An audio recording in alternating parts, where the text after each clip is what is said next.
right, everybody, welcome back to the Brainwash podcast. You're watching episode 2 of our podcast. We just want to give you a quick update that the first one is out on Spotify and Apple Podcasts. It was audio only, but moving forward, all of our podcasts are also going to be on Rumble and YouTube. They're going to be visuals as well. And as you guys know, 4 guys here in the pursuit of truth, hoping that we can lead you on your own pursuit of truth as well. I'm your host, Christian Tremino. Alongside me today, we got Noah Scobis, Jake Levy, and Elijah Tremino. All right. You guys ready for this or what? Excited. Dude, I'm pumped. I'm pumped. So thank God for Elijah because, we got here like 2 hours ago and we started just getting fired up. We were brainstorming, we were practicing, we were prepping. And then Jake and I just started doing the podcast, and we were about halfway in. Elijah's like, "Yo, do you want to hit the record button, or do you guys want to start, or what?" So we're here, we're recording, we're live. Thank you, Elijah. Someone's got to do it. Someone's got to do it, bro.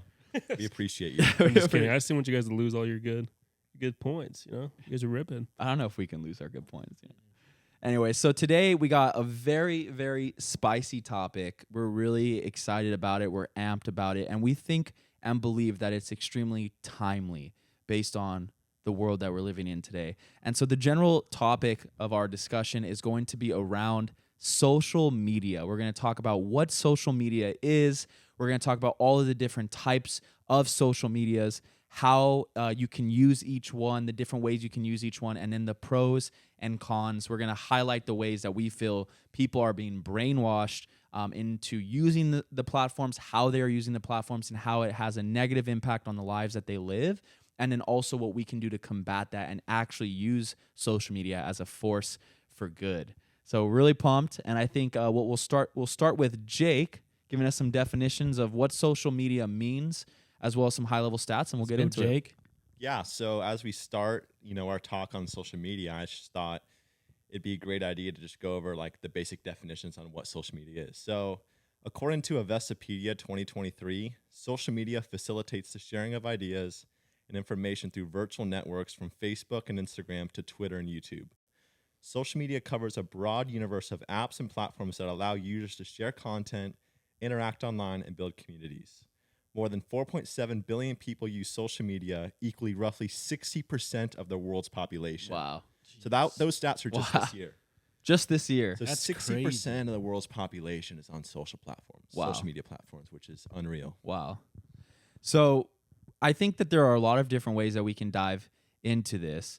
And I think to start, it would be cool to kind of run down just a quick high level from each of us, what our own individual viewpoint on social media is. Do we look at it as a weapon? Do we look at it as a tool? How are we interacting with social media? What platforms are we on? So we kind of give the viewers an idea of our own experience on these platforms. And then we can dive into some of the topics. So Elijah, I feel like you have a very interesting relationship with social media. Yeah, I mean, I've never been someone to post a lot. I don't even if I go on a trip or something, I don't take pictures. I'm just the person that's kind of in the moment. I was the person with 20 Instagram pictures, but I've had it for 8 years. I'm We all know person. those people. Because to me it's it's really only a highlight reel. That's Sure. kind of what social media ends up being. It's just look at all the good in my life. Look at how cool this trip is, this car I'm driving, this girl I'm dating. It's all this look at my highlights. There's no low lights, and you kind of just wandering through, just looking at everyone's highlights and thinking that in your own personal life, you're okay, my life might actually not be that cool, but you're portraying a certain thing. Specifically for individual social media platforms, I always use Twitter as my my information hub. I feel like that was the best place to get because I'm a big sports guy. You guys will come to learn. Big sports guy, was into politics a lot, and that's kind of just where I would just get every perspective at my fingertips really fast. Mm-hmm. No BS. I don't have to watch hours of television. So that was kind of my thing with that. Facebook's been outdated for me forever. Snapchat, never really used it. But then TikTok is where I got kind of into oh my Lord, a rabbit hole. I'll be on TikTok for 3 hours, bro. I'm just rabbit hole after rabbit hole. I'll see one thing, click on it, go into their video, see like video, and you'll just be in someone's page for like 3 hours watching like anything, like base jumping videos, basketball highlights, like how to make something videos. But yeah, just very time consuming, and I've gone through periods of like just taking huge breaks from social media. On one now, got some back not too long ago, but it's just not super fulfilling, a waste of time in my opinion. There's benefits to it, but I'm not in the place to benefit from it. Yeah, it's not like I'm like running businesses or anything on there. So for me, it's just it's been I've found more fulfillment being off of it, and just not being as consumed by it. But people use it for good reasons, bad reasons. How old are you? We can get into it. How old are you? I am about to turn 25 next month. 25-year-old man just said that he gets more fulfillment being off social media than being on it. That's crazy. So to wrap up, you're on Twitter. You're on TikTok. No, actually, that's the thing. I'm on another break right now. Okay. I actually have none. Currently, right now, you're on nothing. Why? Yeah, currently nothing. It's just to me. Well, honestly, I took one long break.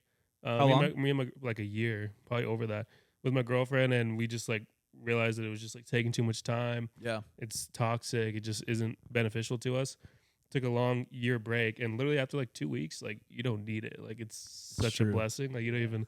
Wow. Like, it's like most like things you're like addicted to or like need, you can get over it in like a few weeks, and once you're past that point, it's like solid. And then probably like 6 months ago, got it back, and then I just wasn't on anything besides TikTok, and then I had to take that out because it's too time consuming. Yeah. Wow. Totally. Wow. That was a long one, but now it's your turn. Jake, give the people a quick little rundown. Where are you at on social media?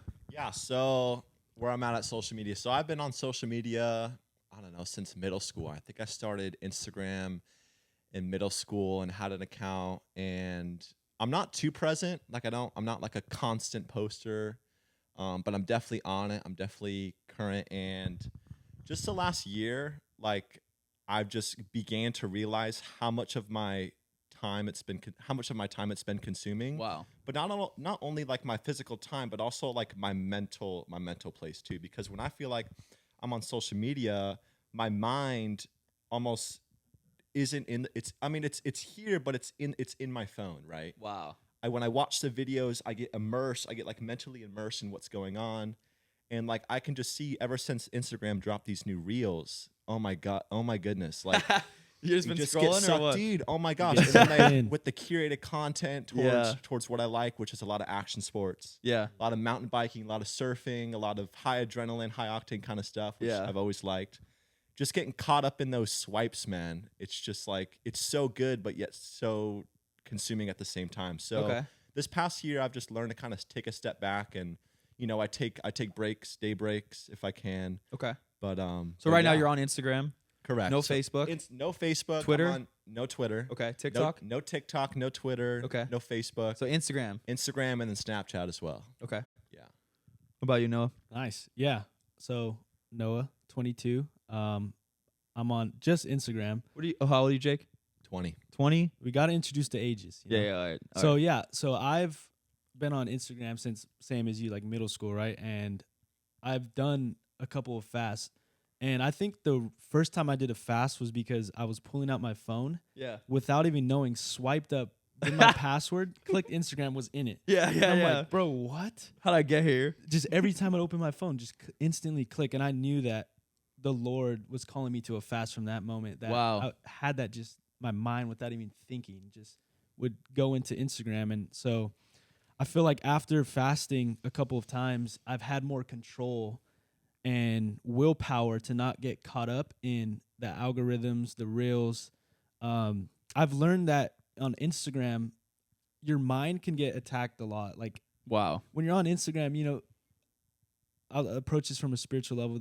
You can hear like not voices in like a demonic, scary way, but you can hear things in your head. And because you're just in that dopamine release, you don't know what's you or not. Like, you don't know that those thoughts of comparison, those thoughts of lust are actually not you. It could be the enemy, right? And so I wouldn't say that Instagram's like an open door, but like an open door that you're sinning because you're on Instagram, but I do believe that you can be influenced. Your mind can be controlled, right? You know, like we talked about in the last podcast. And so, yeah, that's just where I stand. So you're on Instagram right now? I am on Instagram. You just got back on, right? I did. So yeah, thank you for bringing that up. I was on probably like a 5-month fast. Okay. And honestly, God had told me, you know, get off for a year. And then from that place of like pursuing the year, he released me to be back on it. Yeah. Through this podcast. Wow. And, you know.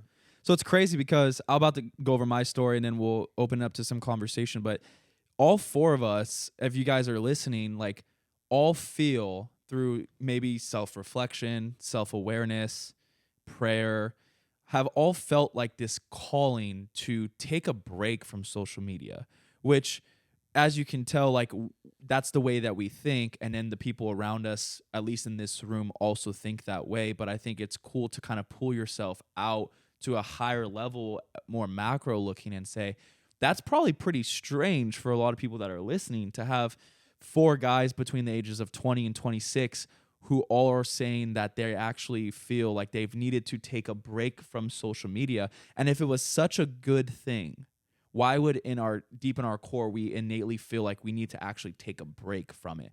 So we'll definitely get to that question in a second. But I'm Christian. I'm 26. And I also, like the guys, have taken a pretty long, extensive break from social media. I mean, I remember back in the day, like when Facebook first came out, my parents didn't even want me using Facebook. So I think I was a Jets fan at the time. So I named my Facebook Mark Sanchez. Dude, just that's hilarious. just because I just wanted to be on social. I think it was like 8th grade. I just wanted to be where the people were at. I obviously was going through a lot of stuff at that time, but that was my first ever platform was Facebook. Obviously I got onto Instagram, and then I was really heavy into Snapchat, during like my high school like party years, like Snapchat. Obviously when I hit probably 20, Snapchat just disappeared. I never went to college, and I didn't really find any lifelong friends that I wanted to keep up with on Snapchat. And I realized that Snapchat is just a tool, which we'll get into, is a tool for, I feel like, a lot of bad things. Could be good things, but a lot of bad things in my own personal life. So I gave up Snapchat. I've never been on Twitter. I agree with Elijah. I think Facebook is completely outdated. I don't even have it on my phone, I think. So I never got onto TikTok. So there's like 2 addictions I'm always super grateful that I never got onto. Is like nicotine, smoking, and TikTok are like my 2 things. So I'm like, praise the Lord, bro. So I'm on Instagram. I felt, you know, I was always posting like what Elijah said. I was always focused on posting like, what can I do to make people want to be like me? Or what can I do to post to make people to get this like hit that like I'm living a life better than other people? Obviously I was confused and lost at this time, but I realized like I was only posting like expensive dinners, being on private jets, being in Rolls Royce. Like I was posting all of these things, and I started to have like this identity crisis in my head, because I was like, I'm not this person. And then people started portraying me as the person that I was portraying myself on social media. And then there was a disconnect when I met someone in person. I was like, why are they treating me this way? And it was because that was the character that I was creating and portraying to the world. So obviously we'll get into all that. But so right now I felt led to take a 2.5-year fast from all social media. And then about 6 to 8 months ago, I got back on social media. Now I'm on Instagram. So that's kind of all of our takes on Instagram. I think, you know, we could kind of pick any topic that we want to dive into. Before I take lead, does anyone have a specific topic based on what we said that we want to dive into first, with regards to social media? We can go a bunch of ways. I think a good start would be like the benefits, the pros and cons of it. Okay. Or for us personally, or in general. Or like, what about what are the different ways people are using social media? How can you even use social media? For sure. You want to start, Jake? Yeah, so totally. So there's different, based on like who you are or what you're a part of, I think there's different purposes with social media, and there's pros and cons to the platforms, right? Okay. So I think from Instagram, you obviously can have your personal profile, but even from like a business standpoint, what a great tool it is to promote an individual business. Yeah. Whether you're starting a business, whether you want to get content out and start, you know, marketing yourself or your business, it's an incredible tool to use. Whether, you know, you're doing reels, whether you're doing pictures, whether you're doing collaborations with other people, it's an incredible tool. And then even from like a profile, like a individual profile standpoint, you know, creating a profile for yourself, publicizing to your followers or potential followers who you are, what you stand for, or just kind of what you're about. I mean, from just a pro wise, like that all sounds fantastic, you know? Yeah. And as we can see with social media, it has progressed incredibly the last 20 years, right? I don't know how long Instagram's been around for, but I think I've been on it, I don't know, maybe 10 years, maybe a little less than 10 years. And just from when it dropped 10 years to where it is now, with the technologies that it's incorporated to the platform and how immersed it is now. I think how like 10 years ago when I first started it, when I first started my profile, it's not nearly what it is today. Yeah. Right. With the growth that it's had and how immersed it's become, it truly is incredible. Yeah. So you would say, so I think that like most things in life, depending on how you use it, it could either be a force for good or it could be a force for bad. And I think that you've outlined in briefly, at least in the context of business, how it can be a source for good, how you can use it to reach audiences. You can use it unlike any other time in history. You can really pour into a life essence into these brands and into these businesses. And we're using it for the podcast. So there are a lot of good things that you could use Instagram for from a business perspective. If we're listening to or looking at a lot of the viewers, I would think it's safe to assume that they're probably more consumers who are just consuming it not from a business perspective. Correct. So let's veer the conversation over to the individual or the consumer. Before we get into all the negatives, what do you guys think are some positives that an individual consumer can look to gain or how to use Instagram in a positive light? So I'll go first. I'm sure Noah can jump on it too because he goes to college out of state. A good personal thing, like for a lot of people, it's to stay connected to people. There's people that I haven't seen in now it's been like 3 years, but like over social media you can see how they're doing, connect with them, DM them, like you kind of get life updates on people. I know a lot of adults, especially like a lot of, I don't want to say older crowd, but probably like late 30s and up kind of use Facebook still, and that's like a very like life update type of platform, and that's how they kind of like know, like wish people happy birthdays. They send like messages to each other. You get work updates, like stuff like that. It's very like just connecting with people. I think that's on a more individual level, just seeing how people are, easy contact to them. You don't always have to have someone's number. Like you can have little interactions without having to like get super in depth, but you just kind of get constant life updates, even just everyday life. I'm sure with your guys' own friends and families, like you almost build your entire like conversation with other people off of like this stuff. Like my girlfriend and her family, they're all girls, right? So it's like social media is like where they get their source of information, like about other people and stuff. So they're not gossiping, but like they're like, oh, you see how this person's doing? This person's having a baby. This person's getting married. Like, oh my gosh, I haven't seen them in 10 years, and they have 2 kids and this new business, whatever. So would you contrast that real quick? Would you contrast that behavior when you said they're all girls? Would you contrast it at a gender level, or would you contrast it at like a consumption level? Because like, are you saying that that's more of a girl thing to do, or or are you saying like men don't usually? No, it's both. Yeah. I think it's both. I definitely think women are on social media more, and I also think they like to talk and I guess some gossip, but also like they like to have those types of conversations. Guys kind of are not on social media as much, and when we talk, it's definitely less social media based. It's more like how you doing, how's work, like look how funny this video is, like let's go do some manly stuff, like like joke, a lot of joking. It's kind of lighthearted. But you might be able to compare, for example, some men like what that girl is doing, maybe to how men like view sports, for example. Yeah. Right? It's almost like that. Yeah, that's actually a good example. I would say it's almost not like, it sounds bad, but like fandom almost. Like like Instagram would be like their kind of like source of like how they get hyped for stuff. Like for me, I don't need to look at social media. I'll like turn on. Yeah, but you refreshing your ESPN app like crazy. I'm on Bleacher. Like, oh, dude, Bleacher. That is my social media. It's Bleacher Report and like my sports apps. Like that is like my. Wow. I definitely think we should talk about that in the future too, about how other platforms can become social media apps. Because I think that Bleacher Report, you wouldn't like when you say give me a list of social media apps. I think the secondary level was like Bleacher Reports. I was thinking a lot of dating apps.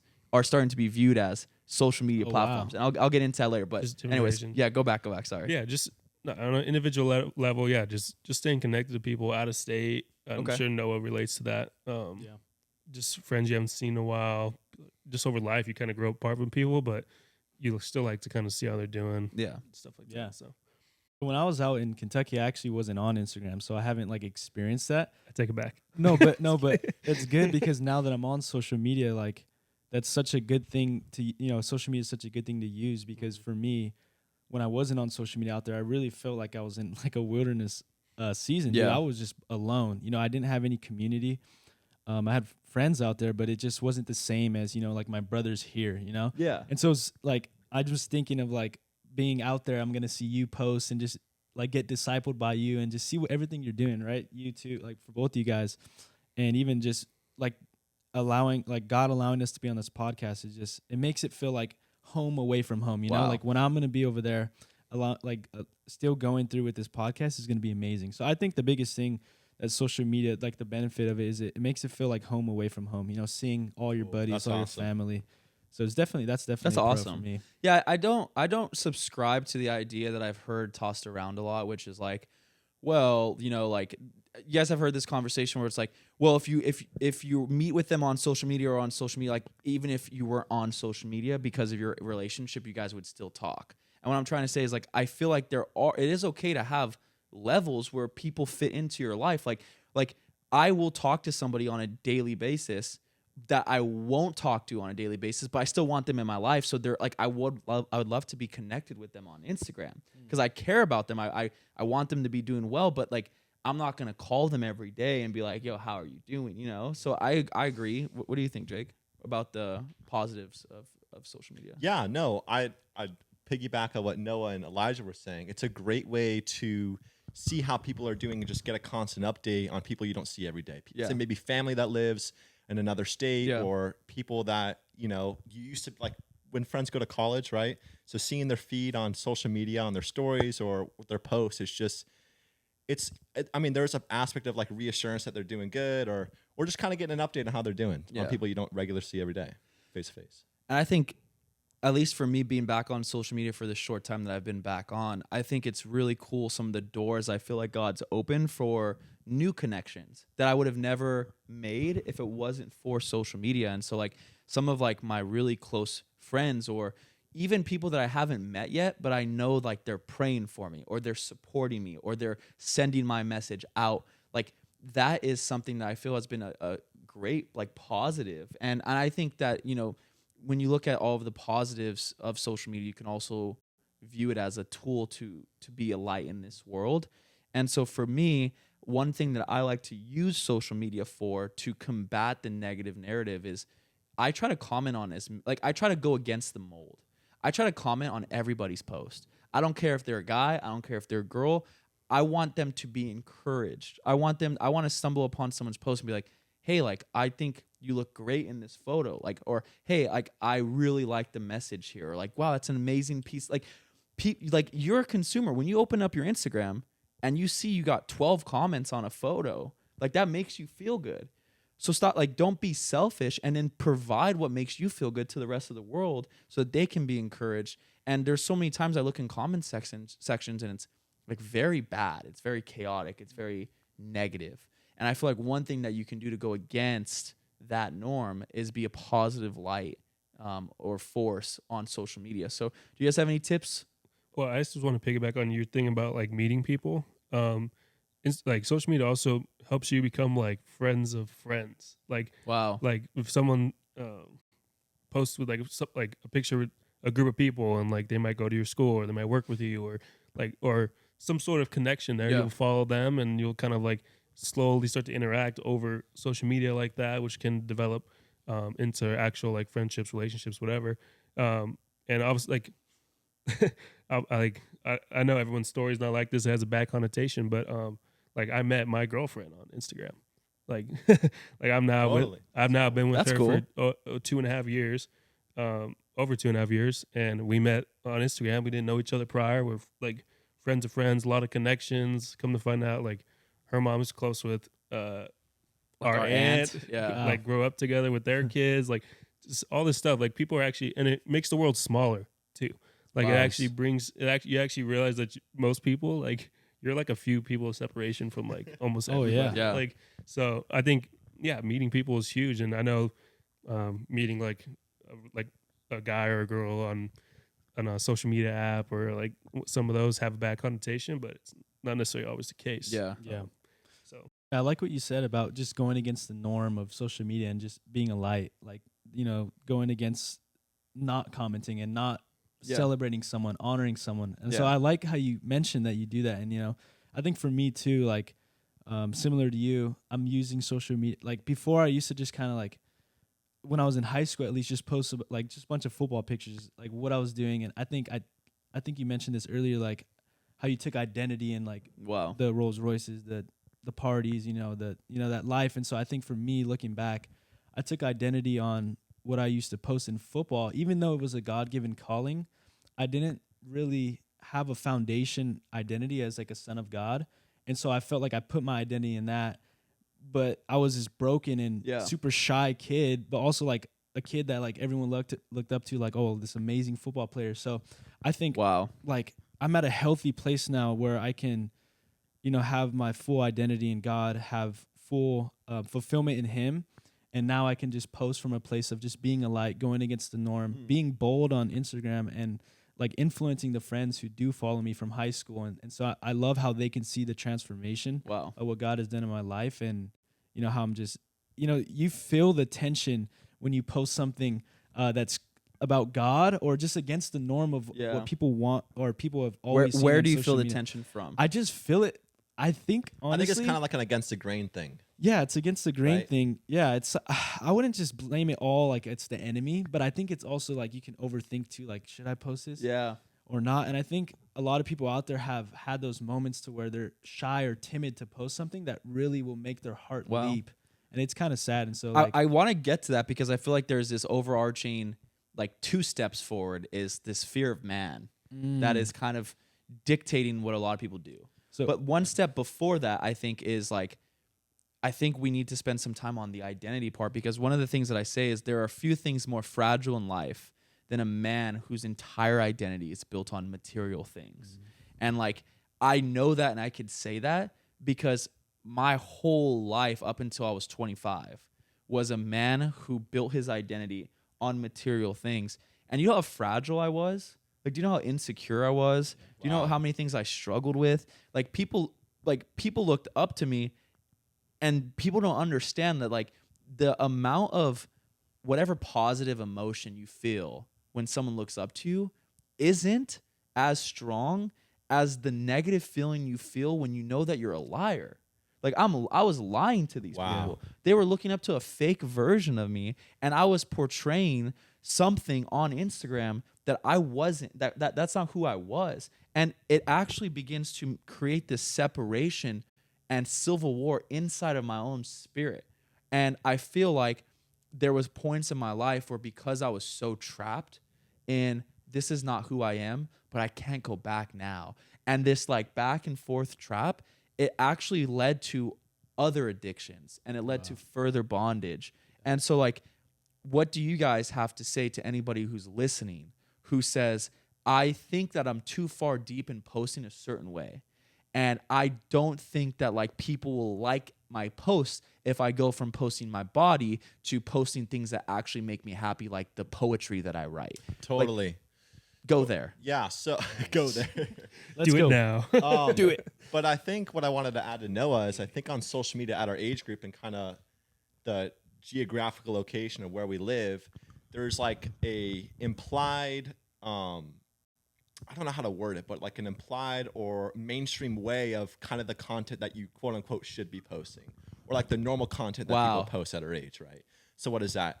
Your vacations, where you are, your friend group, you, pictures, kind of pictures of you or whatnot. So I think like that's kind of like the mainstream way of where people post. So I think when you were saying like you feel a tension when you're posting something kind of against that grain, I think that's where it's coming from when you're, you know what I'm saying? Like posting something that's not fitting into that implied way of content that's produced at our age and group. When there is, and I'll pass Elijah, when there is an implied way I think that we have to kind of dissect that. And we go back to the premise of this podcast, which is highlighting areas in which we're being brainwashed. And if there's a set way of things, this is how you should post. This is what you should post. Yeah. There needs to be a realization from the consumer standpoint that there might be a reason why they want you to do that. And furthermore, there might be a reason why they don't want you to do the opposite, which might be, obviously posting good. What are you saying, Leish? I was trying to work with the mics here. Sorry. I was also going to say that like you got to realize the times too. Like I know just like in the same breath that like people feel like they need to like continue to post certain things and to feel like to kind of like be validated, to like post their bodies, to post their nice things, their highlights, whatever. I think right now too is also a great time of like people being able to like change, like revert, like change their kind of like not character, but like kind of revert back to like what they actually want to post and stuff. Like, and it's admirable. Like our brother Zach, maybe you guys will meet him one day, adopted brother. He has spent his whole life he's 26, never drank, never smoked, like all this stuff. Like he's like has lived like a life of like sobriety, purity, and he has reasons for that. But and it's respectable. And like if someone was to post that now, like some people might be like, oh, that's not cool. But a lot of people would be like, that's actually super admirable. We all do it. Wow. But it's cool that someone else doesn't do it now. And so like second someone starts posting like something more authentic, people actually are drawn to that. It's actually like the cool new thing to go back to authenticity. You know what's strange is, so I would definitely say that I struggle with alcohol. I struggled with it. I would consider myself an alcoholic like at that point. And I think it really developed during COVID. And praise God, I've been delivered from that. I've been sober for like a year now, which is like crazy because like Elijah knows, like I was bad, bro. And which we could get to another subject, but to tie it into what you said, it's so fascinating how much there is a need for the people in your life who's listening, who need to hear somebody do and say the things that they want to do, but they feel they're not strong enough to do it. And for me, it's so strange because I'm younger compared to a lot of the people who say what I'm about to say. But I'll walk up and people will go up to me and be like, "Hey, do you want a drink?" And I'll tell them, "No, I've actually been sober. Like the Lord saved me from being an alcoholic." Every single one of them. That is so respectable. That's so honorable. Wow. Like, wait, really? And but then I asked him, I was like, "Yeah, so do you drink?" "Yeah, all the time." How is it that somebody can say something is respectable, honorable, something that they give credit to, but then they do the opposite or don't do it? It's because they are trapped and they need to be broken free of the chains that are in their life. And you are the person that needs to do it. Yeah, for sure. Sorry, go ahead. I'm just you're about to run through a wall for this guy. Yeah, I know, bro. But just back to the for sure. Like that's a good point. It's like that person's definitely trapped in their own ways, or not even in their own ways, the ways society has told them to be in, and they continue to follow that path. But just in terms of authenticity, it's like when people want to post something or say like we're trying to do this and we're trying to post on social media, we tell ourselves like we want to be authentic because authentic then brings in like people enjoy authenticity. Yeah. But what's happened is that like now social media has gone totally flipped, and now it's as unauthentic as possible. Yeah. And so when people see authenticity, it actually draws them to it, or at least they think it's cool. Wow. It's different. So somehow now the initial use of social media, which is like show like your authentic life, is now super unauthentic. And now people think that the authentic people are cool, but they still won't do it. Wow. So it's just kind of like this weird cycle of stuff now. And I think we're already at a time now where authenticity will win out. Yeah. It does win out in most ways because it does strike you emotionally, kind of like we were talking on the last podcast. And one thing that's interesting too, and this is completely random, but I think it's important to highlight on the principle of authenticity, because it's like I look at it as, and I used to think this when I was going on when I used to go on dates, okay? I used to think to myself, okay, I'm driving to go on the date, and I'm thinking, okay, I could act this way and I could act this way. But then I started to think to myself, why would I start a relationship on something that is a facade? Like, one or two things are going to happen, whether you act fake or whether you act real. She's going to like you or she's not going to like you. So might as well go all in on who you are authentically, be your truest version of yourself. And then that way, if she doesn't like you, then great. You don't have to wear a mask the rest of your life. And if she does like you, you just found somebody who likes you for who you truly are. And it's like, it's the same, like the same outcomes could have happened whether you acted real or not. But it's like, why would you want to move forward in a conversation that is requiring you to wear different hats? Like, there shouldn't be a different version of you when you're with your friends than when you're with your girlfriend, than when you're with your family. Like, you need to be, because when you're the same in all areas of life, you're a man of integrity and you're a man of character. And people need to start leveling up in society to be men and women of character and integrity, which says, I'm not going to change based on my environment. I'm going to be the same person, because then I could be counted on, and then I could be looked at as reliable, and I could be looked at as somebody that has substance. And I think all of that is packaged up very nicely in this principle of authenticity and being genuine, which, back to Elijah's point, I think there is a need and a calling, whether people want to admit it or not, for people who are authentic and genuine on social media. So would you say that social media corrupts that? Like, the way people view social media corrupts them walking in just being authentic? Yeah, I would say both ways. So like, I would say social media corrupts their way of thinking, and then I would also say their way of thinking corrupts how they use social media. It could go both ways.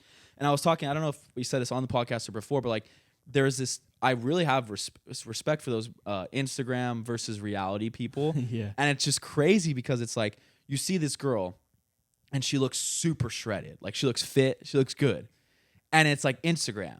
And then it's a video, it's like swipe right, and it's like reality. It's the same girl. She just like all of a sudden like starts breathing. Like, it was like she was holding her breath. She starts breathing. Her stomach's out a little bit more. Her legs look a little bit different. Lighting's a little bit different. And I'm just like, this is, why do I think that's a problem? It's because when you look at the way that social media is constructed, and even society as it backs and fuels the construct of social media, you say, wow, the people who have a lot of followers are almost like a higher level of human being.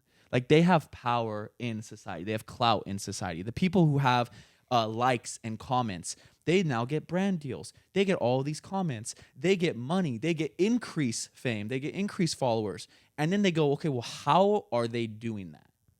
Because social media glorifies these lives. They say, well, that's the life I want. How do I achieve that life? I need to look like this girl.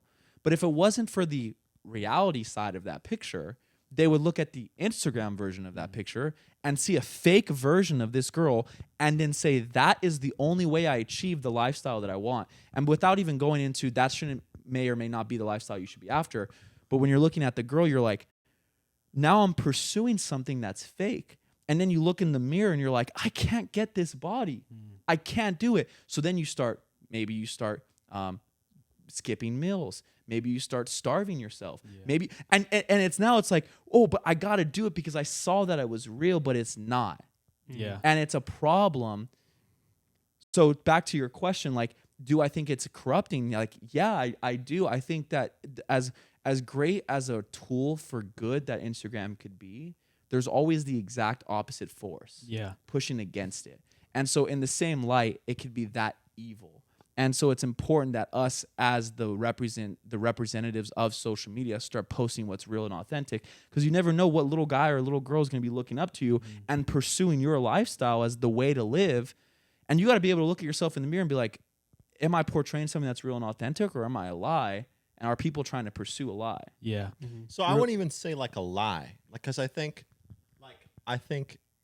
these Instagram influencers or social media influencers is they're posting pictures of their life, but what Elijah said at the beginning, it's a highlight reel of their life. It's not the full truth. So it's not a fact that it's not real. It's definitely real. Yeah. Okay. But it's not like the full reality of their life. It's Gotcha. just these snippets of the highlight reel of their life.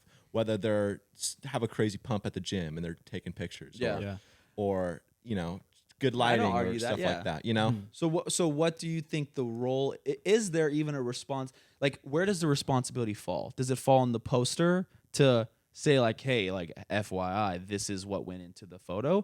Or does the responsibility fall on the consumer that says, I'm going to take everything with a grain of salt and be like, hey, this might not really be what this person looks like 24/7?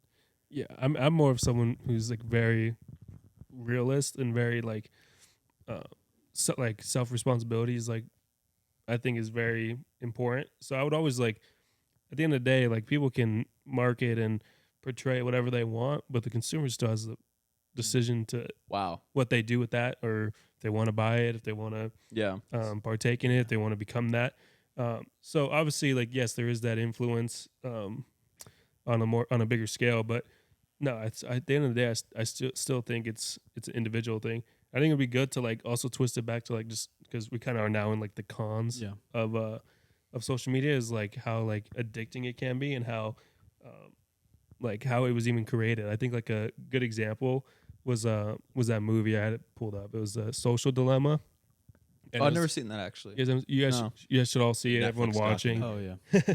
You guys all watching should also see it. It's basically like following this kid who's just like on social media, whatever, and they have like these people like behind the screen, basically like kind of like manipulating what he sees and like whatever, to the point of like he even decides like I'm gonna put this down, like I'm not gonna look at my phone anymore. I'm gonna like turn off notifications or whatever, or like just kind of avoid it. To the point where like the apps can even like calibrate that you haven't been on the app long enough, so it'll send you a little something to like get you back on the app, kind of draw you back in.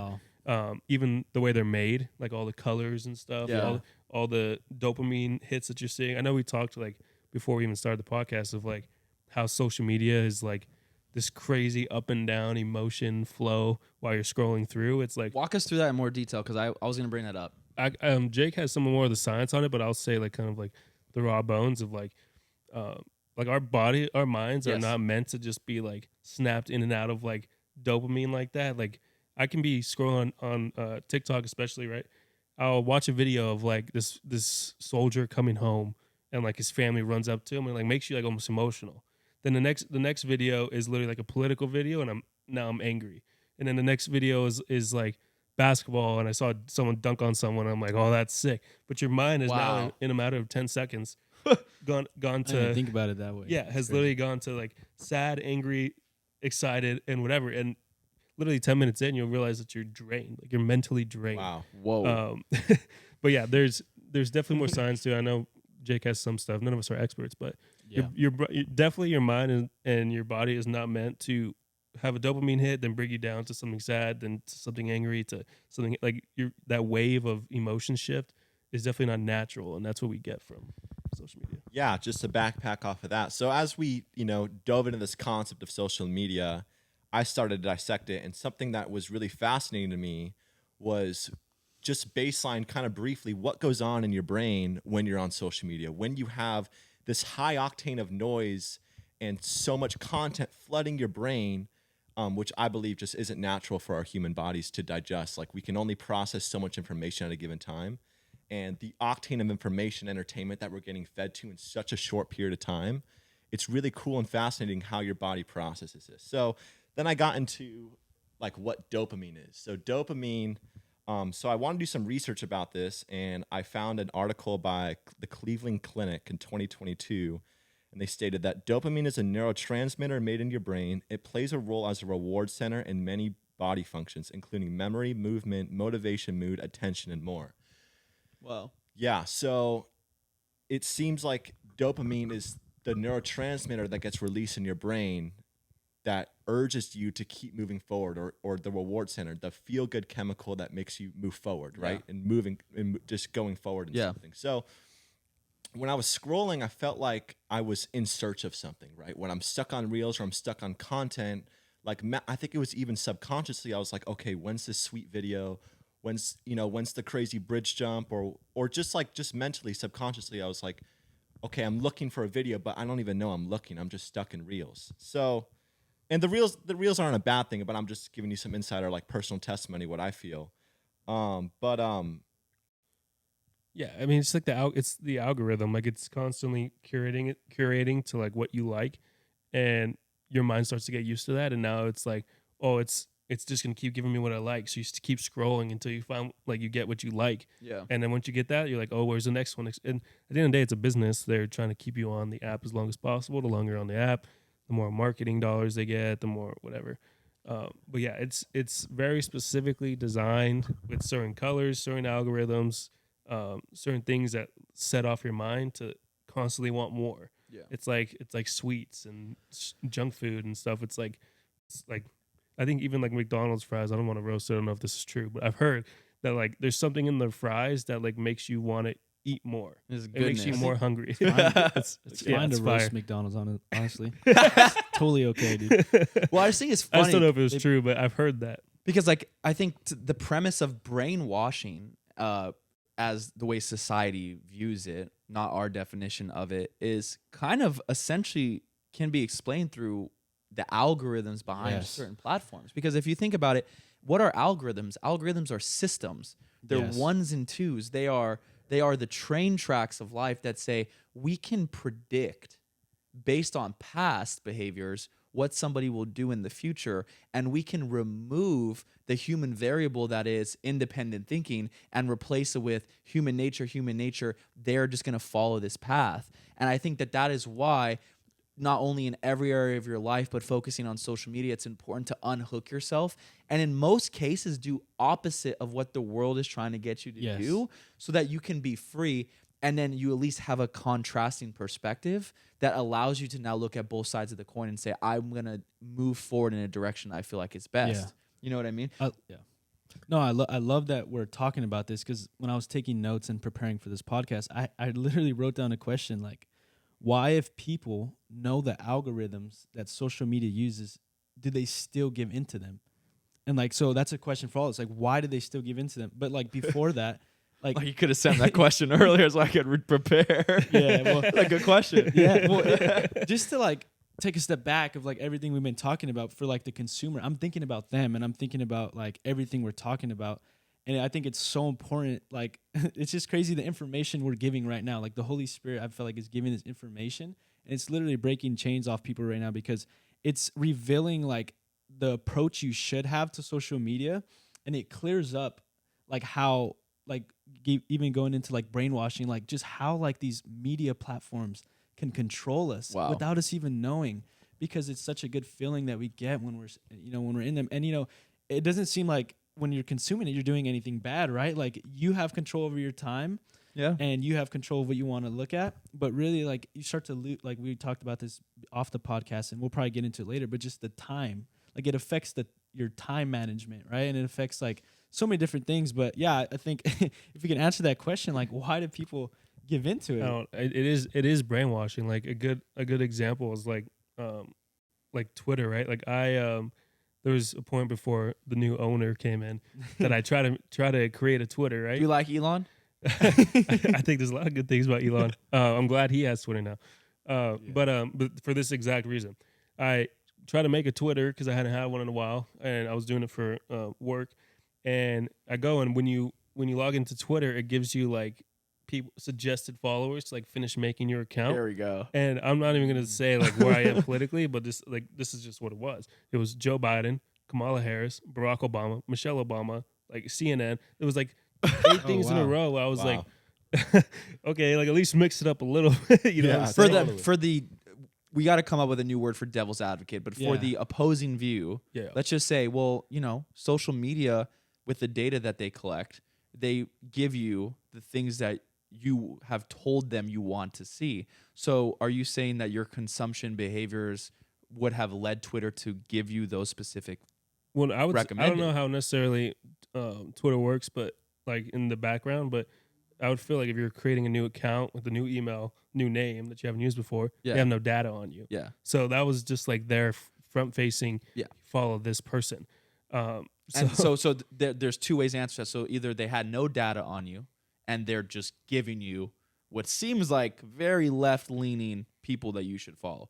Or they had data on you, and can you comment on, like, if that they did have data, would your data I promise you, I might get some Joe Biden videos in there for several reasons, but the rest, no. Like, okay. Definitely, I mean, I do watch all different types of political ones, but, like, apps that I'm on, it's usually sports or like something cool. So there's no real reason that you can identify either with data or without data to justify why they would give you 7 people that you should follow that all promote and represent one way of thinking. Yeah, no, it was definitely just Jiden. What'd you say? Bo Jiden.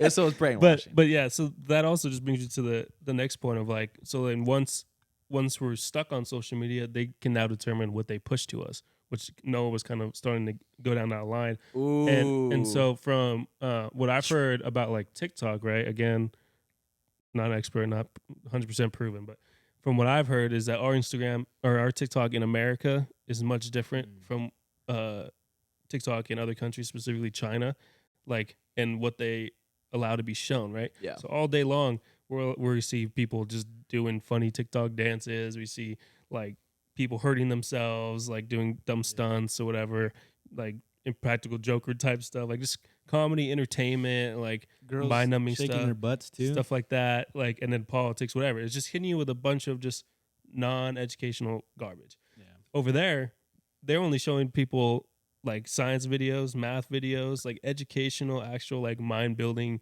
That's fire. Type of videos. Wow. And over here, we just get inundated with really garbage. Yeah. And it's really just like, obviously they're able to run TikTok differently in each place because of several reasons. But yeah, just the pure fact that over there they're like, we're actually better off educating our masses, like to be more knowledgeable. Over here, they're like, which I'm not saying I'm definitely not pro China, but like they're actually over there like educating people through TikTok, while over here it's just like complete garbage, like constantly like of stuff that's not important. And I would say too, and we'll get into it eventually, but we aren't the people that say like that we follow the truth and we follow principles. And so what I'm trying to say is, don't write us and be like, well, you guys wouldn't be talking if the 7 people they recommended was Fox News, Andrew Tate, Donald Trump. Like, no, we would say the same thing. Yeah. Like, it doesn't matter what side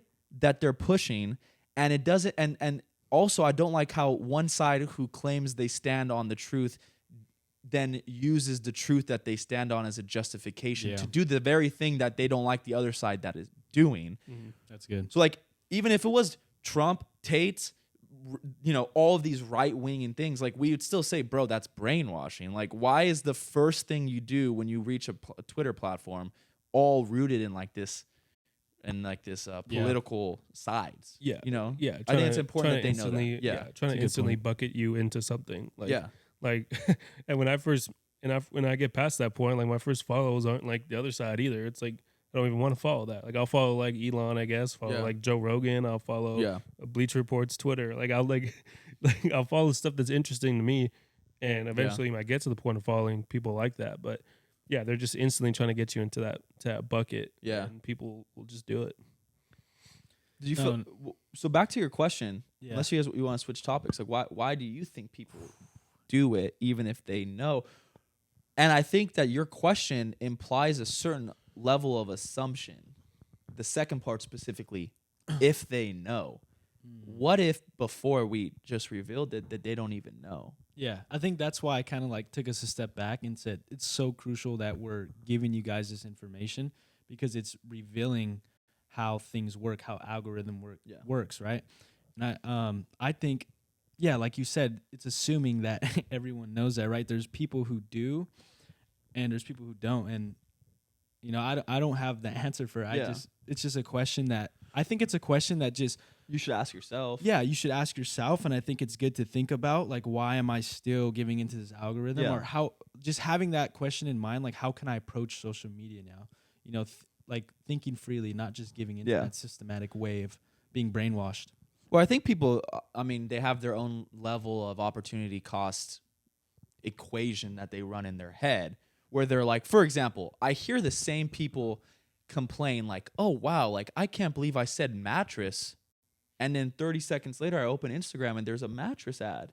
Like, that's crazy. See, that happens. Right? But then I'm like, I like just playing that part. You know what I mean? But then I'll ask them, okay, so like, what is something that you're not interested in? And they'll tell me, like, I'm really not interested in lawnmowers. I said, okay, cool. So you open Instagram, you get 100 ads for lawnmowers. How would you feel? Oh, I'd hate it. I don't want it. So it's like they have an opportunity cost in their head that says, okay, fine. When push comes to shove, and if actions really dictate how I feel on a certain topic, then I am willing to say I want them to collect my data because it does curate the feed in a way that's more pleasurable for me when I'm on the feed. And even though I'm like kind of shocked, scared, confused as to how mattresses keep showing up, even though I'm talking about it, I would rather that than something that I dislike. Well, totally. So just to backpack on what you guys were talking about, like gathering data about the consumers on on these social media platforms such as Snapchat, mostly Instagram, from like a marketing standpoint. I was like, I was really interested in this, and I was like, well, have there been any articles written about this? So I stumbled across this article by MIT Tech Review by Karen Howe. Forgive me for mispronouncing the name. In 2021. And she said, unlike traditional algorithms, which are hard-coded by engineers, machine learning algorithms train on input data to learn the correlations within it. A trained algorithm known as machine learning model can then automate future decisions. An algorithm trained on ad click data, for example, might learn that women click on ads for yoga leggings more often than men. Then the resultant model will then serve more of those ads towards women. Which is that's just machine learning algorithms. And then it says, and because Facebook's enormous amounts of user data, it can develop models that learn to infer the existence of not only broad categories like women and men, but out of very fine-grained categories like women between the ages of 25 and 35 who liked Facebook pages related to yoga. Yep. So basically, it's just emphasizing like they'll take women who like yoga pants, but those women are ages 25 to 34, and they have, I don't know, just for example, this color hair, and they live in this area of the country or something, right? So from a business standpoint, it's just marketing, but like how much of that data is inferior to your personal privacy? Wow. Right? So I think that comes into that argument, and I think there's two ways people generally take this, which is one, I'm okay with them collecting data of my usage on social media platforms because I'm getting a better curated user experience, right? And then the other hand is I'm not okay with them gathering this much information about my usage on these social media platforms or websites or whatnot. I think it's inferior to my rights. So it's two ways. And then from like a legal standpoint, there's before you go on a website and they collect data, however you want to call it, you accept cookies, and there's cookies, and then, when you're going on Instagram or Snapchat, you give access to those apps saying, allow access to my microphone, allow access to your camera, allow access to your photos. So from a legal standpoint, within like the terms and service, it's, you're saying you're giving it you're over. giving them consent to collect your data. Wow. Yeah. Right? So like what Jake's doing right now is saying like the side that you guys should all kind of focus on is the fact that you should be able to, you should be thinking for yourself, like, how much am I willing to give up?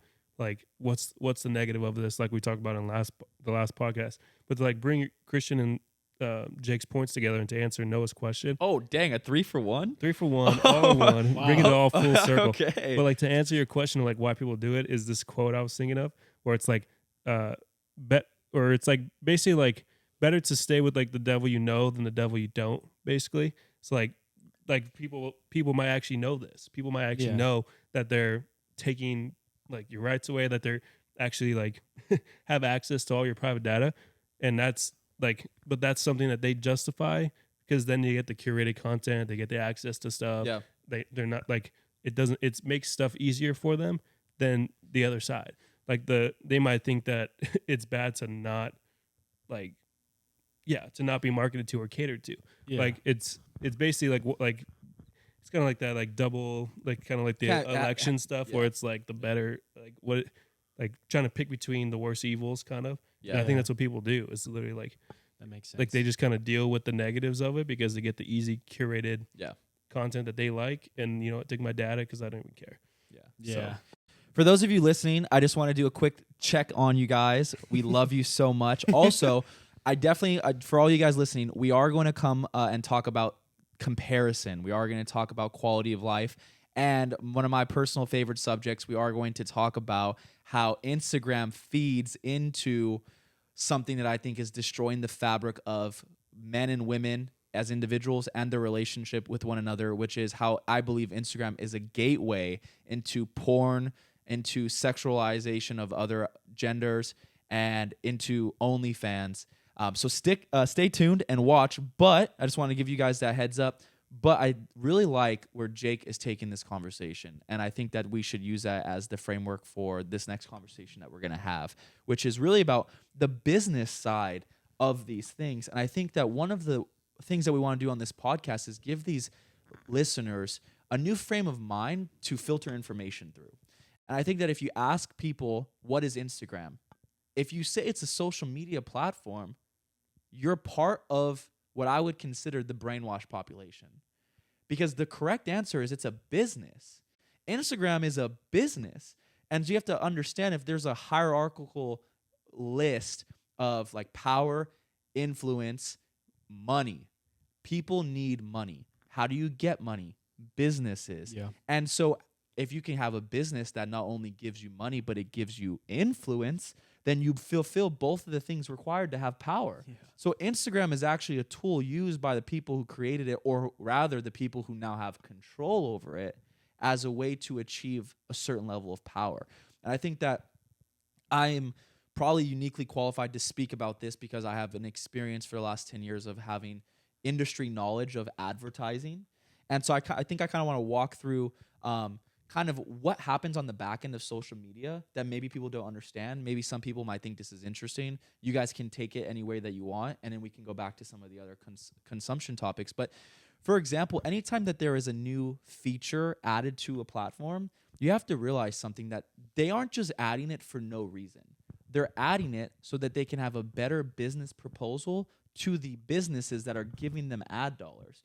And so, for example, like a very basic one, when Facebook first started coming out, when like, let's just say they introduce a feature that says, I am now going to tell on my profile whether I'm in a relationship or not. The consumer thinks that is so cool. Like, that girl that sits next to me in class, like, I don't need to grow any courage to ask her if she's in a relationship. I could just go to her page, find out that she's single, and now I could shoot my shot. But the other side of that, from the business side, is, wait a second, I can charge a business X amount of dollars to get their ad in front of a man who may or may not be single or in a relationship. But if you're a jewelry company selling engagement rings, you're only willing to pay a certain amount of money because it's a high likelihood that that person's single. That person's not even in your target audience. But if Facebook adds, wait a second, now I could determine if this person's in a relationship or not, or recently engaged. Now I can take this person, and instead of charging the advertiser $1 for someone who may be single or in a relationship, I can now charge the advertiser $100, because now I can tell the advertiser, this person just posted on his profile that he's been recently engaged. So therefore, your ad of a diamond ring or an engagement ring is now more important and more likely to transact. And if Facebook shows a higher transaction or conversion rate, then the companies are going to continue going to Facebook. And it's this cycle. So everything that you're doing on social media has a back-end effect that looks like some type of data they're capturing so that they can sell it to advertisers. I'm not saying that that is bad or good. I'm just thinking that it's important that people know about this, because a lot of people don't. To Jake's point, if you go in the back of Facebook, you can target somebody who recently left a city, who is planning on traveling to a city, who is planning on being in a city for a certain amount of time, someone who has kids between the ages of 2 and 4, someone who has kids between the ages of 6 and 12, someone who likes yoga, somebody who makes, as a household, makes over $150,000 of income a year. Like, people don't even know that, but those are all features, and those features or those data points are collected through features that they implement on the platforms. Yeah. So, Thoughts? Just to piggyback on what you said, that was incredible that you said that. And I think because you do have marketing experience and years of advertising and marketing experience, you understand how these work, how information can get you more precise results when closing sales with marketing, right? So my question to you or to our viewers is, as we're putting more and more of our personal information on media on media platforms, but just like signing up for stuff. You're telling them your age, your name, your gender, your marital status, or whatnot. Do you think there's a line between giving them too much? What's the line of giving them too much information or not enough information? Yeah. So there might not even be a clear line, but is there a line when you're like, this information that they're asking for is too personal for me to share, or this information is totally okay to share? And I think what's going on is there's just a slow change, just a consistent, slow, increasing change every year of how much information you're giving away when you're signing up for things, or when you're filling out applications or whatnot. Yeah. But yeah, that's just something I've noticed. That's a tough question. I mean, do you have? Yeah, that's kind of a tough question. Repeat it one more time. The question is essentially like, what's the line that you're willing to draw between giving up too much information or not? I mean, I was just thinking to like our conversation on the last podcast and how we talked about brainwashing and control, and I was just thinking like just how, I mean, like even the idea of like accepting cookies, like you have to do that. Well, you don't have to. You don't have to, but when you go onto a website, there's usually a tab on the bottom of the left that says like a terms of service, and then you have to authorize the exception of cookies. Yeah. On that website. I feel like that's everywhere. Like every app, everything you use, there's like they can have control over that. And I was just thinking about like how they make it so easy for you to give your information. Like why do they even call it cookies? Like that's like who doesn't like cookies? Who doesn't want a cookie? Who doesn't like cookies? Like just that's brainwashing right there. I promise you, I literally see cookies. I'm like, accept. I'm like, what did I just do? Well, yeah, I think it's also a matter of like defining like who we are in that business, that logistical line, because we've been saying the word consumer here a lot, and we are consumers in a lot of ways, but in terms of social media and marketing, we're the product. We are like actually like we are what is being sold. Our data is what's being sold. like we It's crazy. we are the thing that like Instagram, like that's the marketing companies, like Coca-Cola has their marketing arm, and they're paying Instagram for ad space. They're paying for us. They're paying eyeballs. To see us, our eyeballs. Yep. We're the product. So the more Instagram can give them about us, the more they can curate their ads to those people who would drink Coca-Cola, and then you end up buying, and then they end up getting more money. We're the actual product, and once you try to, I don't even necessarily know how we take ourselves out of that, because it's like it's hard now to like not be in social media, not to be connected in that way. And at this point, like all of our data's out, like all the time. Like Google literally has all of our photos, all of our like everything, passwords, like credit cards, bank account information. Our phone has scanned our face, has our fingerprints. Like we're literally just getting like we're basically digitally downloading ourselves as data, and we're the product being sold to people. Wow. For ad dollars. So it's not necessarily like, just back to what we talked about, right? About social media, how like there's pros and cons. So it's not necessarily like all bad, right? It's like definitely not. There's good and bad, and like that's just inevitable. Yeah. On social media, you're gonna experience the good, you're gonna experience the bad. So like, there's nothing bad with like the scenario I just said. Yeah. Right. Like there's nothing bad with Coca-Cola. Obviously, Coke is like soda's not good for you. But there's nothing like innately bad in Coke trying to learn more about you, to sell their product to you because you like Coke and whatever. It's then when someone else gets a hold of that data, what Instagram does or social media does with that data, who they then give access of that to, that's where it gets dangerous. Like who then is like has access to it. I think that's worse than actually giving our data. It's who has access to it. Yeah, which is, I think it leads very nicely to the age-old question, which is you have to understand that things aren't good or bad. It's how they are used that make them good or bad. And how they are used is based on who's using it. And that person, whether they're a good person or a bad person or for good or for evil, technically has the say. And so I think that when we start asking these questions like, okay, what's the line, blah, blah, blah, like it's important to take a step up to a macro level of like, what can we do as a society, starting first with what we have control over, which is ourself, to make the world a better place where the people in power are using these things for good versus using them for bad. Because like as Elijah's saying, like I don't think there's a world in which we just all of us get off social media and they already have all of our data. And it's like, you know what I mean? So now we have to fundamentally change humanity, because if everybody was operating on a certain agreement of what is right and what is wrong, then all of these tools would be used for good. And like if I knew that the person who had access to all of my data was only going to do what was best, then it's like, yeah, why not? But the reason why we're bringing this up as something that is a potential problem is because there is an innate worriedness or a lack of trust in that the people who have the information are going to do what's best. So I think that that's it. I think transitioning, unless anyone has any final thoughts on the business side of it, I think one thing that you said was interesting, which was we are the product. And when you look back to and segueing into Instagram, I think that there is now this culture of how Instagram, let me paint the picture. People want followers and people want likes. And as much as the producer of products or services has a say, at the end of the day, the consumer has all the power. If a business is doing something that's wrong, the consumer, all they have to do is stop buying it. And eventually, the business will go out of business. So the consumer has the power. And with that, to quote Uncle Ben, with great power comes great responsibility. That's a bar. We just got to say Tobey Maguire is the best Spider-Man. The GOAT Spider-Man, no debate. You disagree? I don't know. I think Tom Holland's pretty good.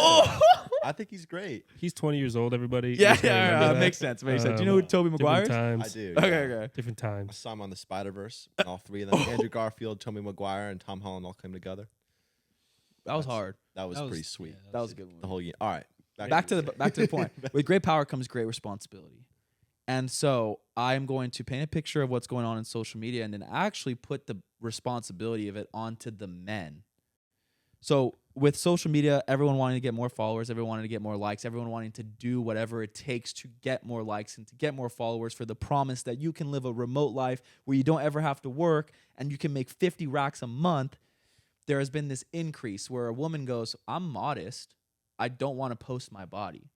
But then I'm looking across the hallway and there's somebody else who looks just like me who's posting pictures of their body and overnight quit their job as a waitress and is now making 60 racks a month by posting pictures of their body on OnlyFans. And if you look at it, this is how I see it. Instagram is the gateway drug for porn and sexualization of women. And the reason I say that is because we are on an app that says the main key success metric is likes, views, and followers.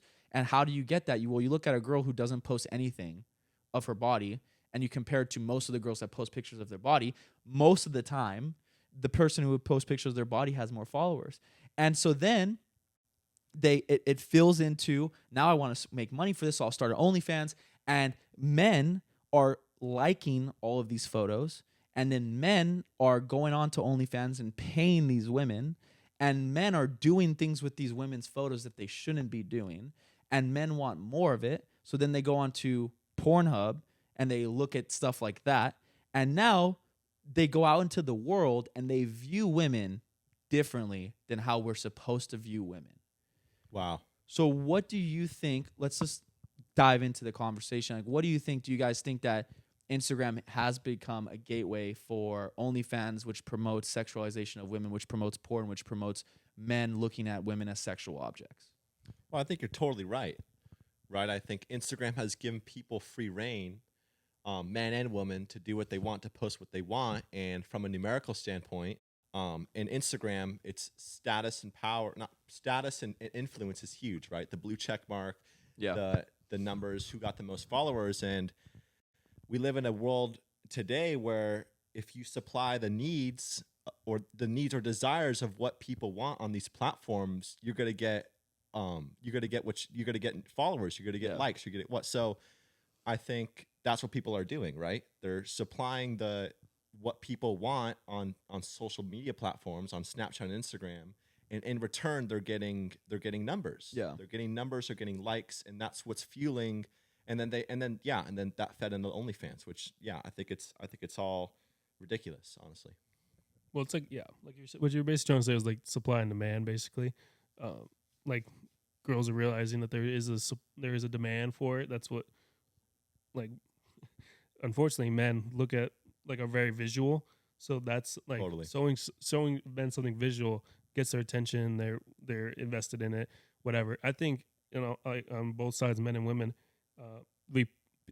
people post to like appeal to the people's like kind of like vices almost. Like men like will post like nice Cars, things, fancy watches, stuff, dinners, workout pics, whatever. Body, yeah. Girls will do the same thing, bikini pics, workout pics, whatever. And that's how they make that's how they can monetize it and gain some followers, whatever. What's interesting though is I feel like the more men post that way, the more men like not in like a sexual way, but more men want to follow like the guy who's doing well. That is interesting, right? Like it's like to me, it seems like men are like constantly in visual demand, and so then other men and women are supplying it, and so then okay, well, how else can I supply it? Instagram has some morals. Like the bare left. minimum. Yes, the bare minimum of morals left where you can't post like true nudity. Some people do it actually still like in the name of like art and stuff. But that like they now have to find the platform that will allow them to do that. And so there is that. And then again, it's just like you said, I like Noah said like not like an open door, but after he said I was gonna say it might not be like a wide open door you walk through, but it is it cracks the door. Yeah. It's a cracked door. Yeah. And you get to kick it open if you want. And so that's kind of where you end up. You end up at Instagram, then you end up at OnlyFans, and you end up porn, and you end up in this huge addiction string of just being visually stuck, especially for men because that's how they are. They're very visual. Women are more emotional, so you don't get the same interaction out of seeing a post as a woman does. So, for me, like I think one of the things that I like about one of my favorite Bible verses that I feel is so oftenly taken out of context, which is the Bible verse that says women should submit to their husbands. And in context, you'll find that is like the only sentence that it says in that whole chapter about what women should do. And then the rest of the Bible verse is how men should treat their wives. And it's so oftenly left out of context.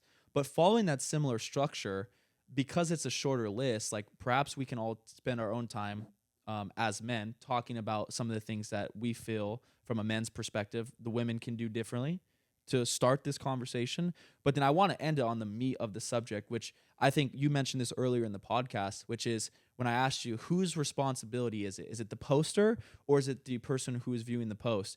And I think you answered correctly, which is the person who's viewing the post, because you need to take like the best day and the worst day of your life is the minute you realize that everything in your life is your responsibility. It sucks up front because you're like, dang, I can't blame my dad for why I'm overweight. I can't blame my mom for why I have insecurity issues. I can't blame my brother why I failed. Like, you have to swallow that pill, but it frees you because then you say, wait a second, well, I could do something about it. And so I think that obviously in absence of any of us being a woman, we don't want to spend all of the time on what women could do differently. But I do think that there is a substantial amount of change that we can see if we started with us as men. So I think let's just, with that framework in mind, do you guys have any comments to the women who feel like they need to post those types of photos because they feel validated, because they get their identity out of it? From your outside perspective, like what's your viewpoint on women who do that? And what would you say to a woman like, hey, you don't need to post that way? And what would you even say to the woman that says, don't tell me what to do with my own body? This is good. Someone say something. Well, you about to go, Noah? No, you got this. Oh man, I guess set people free with what you're about to say. Yeah, I think people need to get to the core of who they are, what they want, right? Like if I want to find like a wife, right? Like I'm not saying like obviously it doesn't help that a girl's on like OnlyFans, and I wouldn't prefer it. But like, I wouldn't date a girl. I wouldn't either. But honest. Because there's layers to that. But just like I feel like a high value like woman that you want to make your wife well, one, not already be posting like that, and two, wouldn't do it while you guys are together, right? So it's just like a modesty, it's an honor thing, it's a respect thing, it's a loyalty, trust thing. It kind of like bonds you guys in the fact that like I'm your person, no one else needs to see me that way. And I think it's a self-worth thing too. I think the more people realize that their worth isn't like in the physical, like we're all gonna get old and gray, and I'm like a little bit bigger than I used to be. Some of us are taller. Some of us are like we change over time. We're gonna get wrinkles, gray, old, and die. Like I am over 6 foot. Let the record show. We'll measure that one day. But it's about self-worth really too. It's like what is, like, you want someone to appreciate you, the person. That's what actually has staying power. Wow. And I think once women realize that, that's when they like level, like it's a whole nother level up as well, men too. But just self-worth, knowing your worth, knowing that your worth isn't found in physical things, is that your person, your personality, your heart, your mind, who you are. Find your self-worth, and you wouldn't even want to do it regardless of if you're dating someone or not. So that's good. I agree. I think beauty is modesty. It's when you're modest. It's when a woman is confident in who they are. They don't carry any insecurities. And I've had a conversation recently, like with my girlfriend and my sisters, about how when a girl doesn't have any insecurities, like you can see their face light up. Wow. There's a beauty. They're so beautiful. Beyond just like the outward appearance. And it's a godly woman who is confident, who has her identity secure. And I think too, we were also talking at the gym where I think we saw a girl who had, lip fillers and just other things that you can do as a woman to alter your body. And there's so many like ways you can alter your body as a woman, at least. And I think that, it broke my heart, and I know it broke your heart too, just seeing that, like, that society tells women that that's beauty, like changing the way your lips look or just any other part of your body. And so I think definitely like agreeing with Elijah, that's a firm foundation you have to have as a woman, is knowing your self-worth, knowing that it's not how you look, but it's about how you carry yourself, your confidence, your identity. And I said respect. I don't even just mean like towards like your boyfriend or husband or whatever. It's self-respect. Yeah. It's like do you think you're presenting yourself in your highest regard? Yeah. Like, do you think that like that is the way you want people to view you, see you, value you? Like, it's a self-respect thing just as much as self-worth. So I mean I really want to open the door of like honest conversation. Like when you see somebody post those pictures and then you see them in real life, or if maybe you don't ever see them in real life, you just look at them. Like, you, as a man, you look at them differently. Like it's like just the truth. It's like, wow, like back in the day when I was lost and I didn't have fulfillment in all of these other areas, like I was visually stimulated by those things and I wanted more of it and I wanted more of it, and I was probably part of the problem. But like now I'm just thinking, like, when I see something like that, like as somebody who identifies as a high value man with integrity and character, like I don't want my wife doing something like that. And so I think that from like a man's perspective, one of the ways that you can filter it is like, hey, if you had a daughter, or if like you had a sister, like your sister who's like 18, you come downstairs and you see her in like a thong and a bra and she's taking selfies that she's going to then post, so other men who have problems with self-control and lust can pay her so that they can take her photos and go do stuff with it. Like, I'm getting emotional and angry talking about it, because it's like, how dare you to my sister? Or if it was my daughter, but then you have to realize something like, wait a second, that's God's daughter. Yeah. Wow. Or like, that's so-and-so's sister, or that's so-and-so's brother. And it didn't hit me until I remember when my sister turned 16 and my parents gave her a purity ring. Like, that moment wrecked me, bro. Like, I started crying. Like, I might start crying now, because it was just like, I can't imagine somebody who isn't my sister's husband one day experiencing that with her. And it's like, in my past life, I did that with women. And it's like, thank God that he saved me and he repented and he's like washed me pure and he's washed her pure and all these things. But it's like, we need to get to that level of thinking as men that it's not okay or acceptable to do those things. You know what I mean? And I feel like, to now transition to the men's side, like as consumers of this, if every man on planet Earth stopped paying money to these women and made a firm stand that says, hey, like, girls, come on, like, you don't need to do this, they would stop posting it. I believe that. What do you guys? Like, this is the opportunity to really set people free. If they're a woman who think that all men think the same, this is really an opportunity to set men free who think like, oh, like this is what men should pursue. Like, pretend you're talking to them directly in a room by yourself where you're about to leave planet Earth tomorrow and your goal and your mission is to set someone free with what you're about to say. Like, say that now. Yeah, I mean, I think the boys want me to take the lead.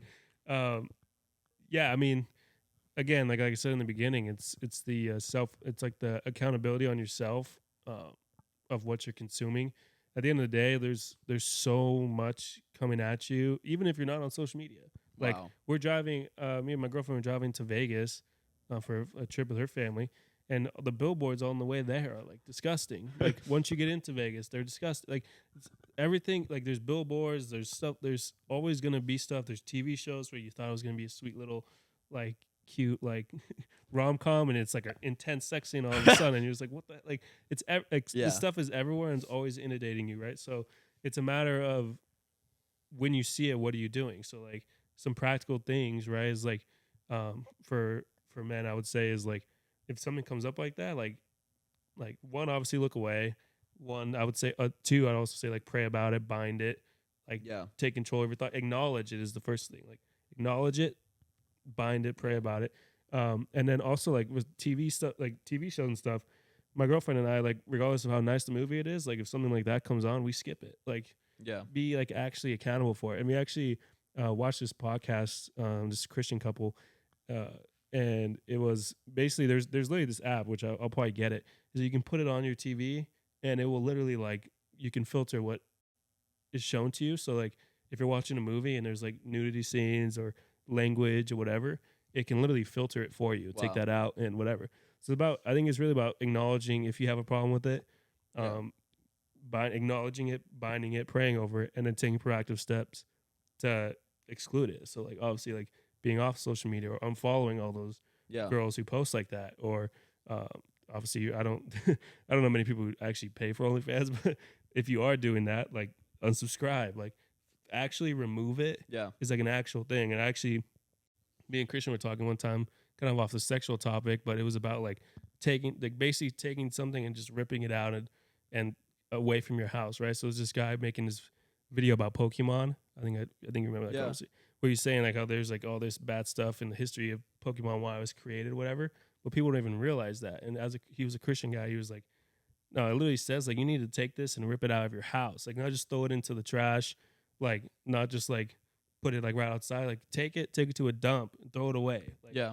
Like, take like totally. Wait, the Pokemon cards? Yeah, we can talk about the history of that later. But it basically, like, there's a history, a spiritual history to it, and his way of ejecting that from him is not to like keep it in his house to like accidentally see it in the trash can again or whatever. It's literally take it, do something with it that it's no longer in your purview. And I think that's, sometimes it might take extreme measures, but like, you just got, like, as a man, you just got to be able to take accountability and just do those things. And maybe one day you can come back to social media or whatever, but in the meantime, like, you need to be able to separate yourself, to heal yourself, to fix yourself, to view people a certain way. That makes me think of two things, and we'll come back to your question, but it makes me think about, in the book of Acts, all these people who were coming to God, they had all these witchcraft books and sorcery books, and they stacked them up in just like in the middle of this room right here, and they burned them all. And it said something like the price of all those books was like, I don't know how to convert it, but I'm sure it was so much money, thousands, millions. And it just makes me think of that. And it also makes me think of that act of doing that is what repentance is. It's like turning the total opposite way, but actually like taking action and completely getting rid of it. Because I think so many people, they want to be free from lust, but they'll halfway cut the root of the problem. They won't delete Snapchat. They won't unfollow those girls, and they'll wonder why am I still struggling? Because you're not completely cutting it out. And so yeah, that just made me think of it and how that's, our issue. Yeah. Is those things. But yeah, Jacob, do you want to answer Christian's Dude, I question? think you guys covered everything. What about from like what about, because like you went to college for a year, like what about from like that age group perspective, like how much hard, because me and Christian, we're now like past the college age, right? So people have like careers, jobs, they're more like they kind of evolve from that point in life. So like people are kind of a bit more mature, more modest, more in that stance. So like what would you say, like from even like the current day, like college age kids, like how much is this influencing you guys and impacting you guys? Oh, go for it. Well, there's two of these guys. I mean, Yeah, so Noah's 22, but I'm in college at Morehead State in Kentucky, and the culture there is like I think any college culture, which is actually crazy. Can we just like say that? Like every single college just wants to party, have sex, smoke, and just Yeah, it is crazy, It's bro. just sad. That's like a breeding ground.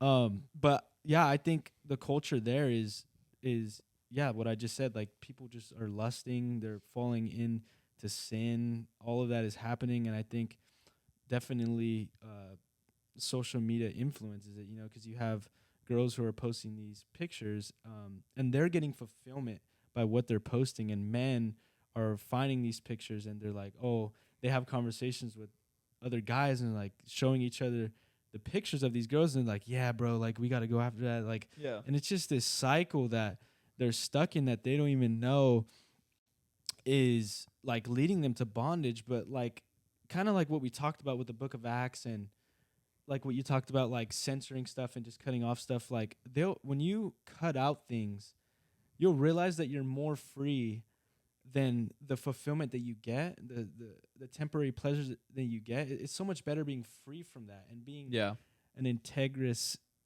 man of God with character. And so I think that it's just like you said, taking that step to being free and getting rid of that stuff ultimately. okay. So yeah, where'd you go for last Yeah, week? No. I think we were just hitting Jake with such solid points. He's Well, just no, like, is he you took that, you contemplating took life? that. Well, I think No, we're I'm probably not. just taking some of his ideas. Yeah. 'cause- Well, it's just a lot. Like this. Well, we'll have to cut this Christian- part right here. But Maybe not. well, maybe not. But I don't know. We went from social. What was your media- question again? No, we I'm were sorry. talking about men's roles. So like how can like how is the men accountable? I think another thing you can do too is like have honest conversations with people, like accountability partners too. If you're struggling with that, like the first step is talking to someone about it. Don't like suppress it. It could lead to much more harmful, worse stuff. But just communication with someone, right? Like it might be hard, but ripping that Band-Aid off of like actually talking to someone about it is definitely like that'll automatically start putting you on the right track. Yeah. Especially as someone who may have already experienced that and has broken free from it. Like their advice at that point is some of the best advice you can have versus like seeking someone who like never had a problem with it. But yeah, finding an accountability partner too, just in life, but this especially because it is an attack on men and it is an attack on women as well. It's an attack, and like in the past, there's been different themes of like the eras and stuff, like for whatever reason, whether it was religion, war, whatever. This era right now is all about sexuality. It's all sexuality. It's all sexual. It's all instant gratification. It's pleasing your body, yourself, whatever. So that's the current fight that we have. And like Christian said, like we have younger siblings, and it's like they're under attack the most, right? Like we're probably just past it where like we weren't allowed to have social media until a certain age, but it's slowly getting like pushed closer and closer to birth, basically. Like people are just getting phones. Oh, your kid's crying at 1 month old? iPad. Exactly. You know what I mean? Exactly. Like at tables, you have sad. kids literally on there, and I mean some have like some apps where like some little kids have TikToks and they're seeing stuff early on that like they shouldn't be seeing. I just remember it's like super sad. I remember growing up and sitting with my dad at the table, and he's helping me with homework, and we watched this video. It was like a teaching video, and literally in the video, it talked about this guy. It was showing this guy going up to this girl, and he basically said like, "I'm horny," and then I saw my dad like instantly cover it, and he like turned it off, and he was like, "What the heck?" And like he didn't know that I even knew what This that was meant. recent. No, when I was super young. Sorry. Oh, okay. Did I say that? Yeah. Okay. Yeah. And you're a young man. I was super young, probably like middle school or even elementary. And I was like, my testimony, we can get into another time, but I was introduced to pornography like really young, like 5, like, Wow. 5, 6, Wow. really, really young. And was bound by it. And so like, he didn't know I knew that, but he was trying to cover and hide it. And I know it's kind of off topic, but it's just sad, you know, like I feel for my sisters, for your sister, and just the stuff that they have to see. And I'm sure there's people out here who are sad, you know, and hurt that their sisters have to go through that. And, you know, their brothers are struggling, you know, like my brother or, you know, your brother, you know, like the different things that social media has. So it's just a point I wanted to make. Yeah. And I think too, to like another point is like, you have to understand something, that anytime that there is an attack on something in life, it's to prevent the opposite from happening, because the opposite can be so good. And when you look at it, like the freedom that I'm walking in now, a lot of it has to do with the cleansed mind. And I realize that the reason why lust and the reason why the sexualization of women and just relationship with women in general was such an attack on me personally when I was young, was because the enemy did not want me to walk into my fullness of what relationships with women could be like on the other side of having a pure mind. And now, because of my pure mind, my pure motives, and my realization that these women are daughters of God, it's opened my mind to say, wait a second, in the past, I thought the only thing that I could get out of a woman was sex. Like, I thought that the only reason why, like, there's no point in having a relationship with a girl. I never had girlfriends. Like, there was no point for me, because I was like, the only reason that girls are here is like you can make out with them and that you can do sexual things with them. And like, I'll have all my guy friends to satisfy, like when I ever wanted to hang out or whatever. Yeah. I've gotten saved from that. And now I realize like some of the most important relationships in my life are women.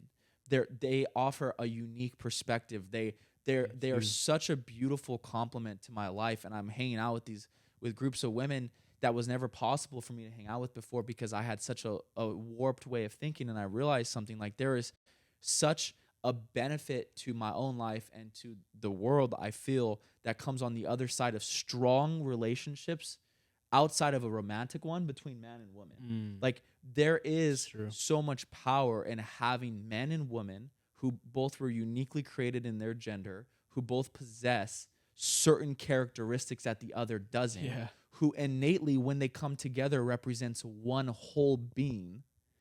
There's so much power when they come together. And unfortunately, the way that society is being operated right now is they are severing the relationship between man and woman, because now on both sides, they're only focused on what they can get from each other. Man is supposed, I don't really like this guy at all, and he's extremely rude, but like, I haven't been on as many private jets as I have been on in the last couple of days, you know what I mean? Or it's like the other way, it's like, well, I don't really like this girl, but like, she's satisfying all my physical needs.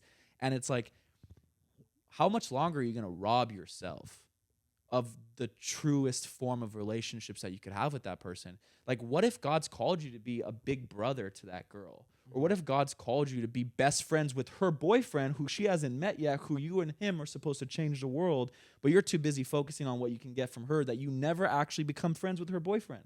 You know what I mean?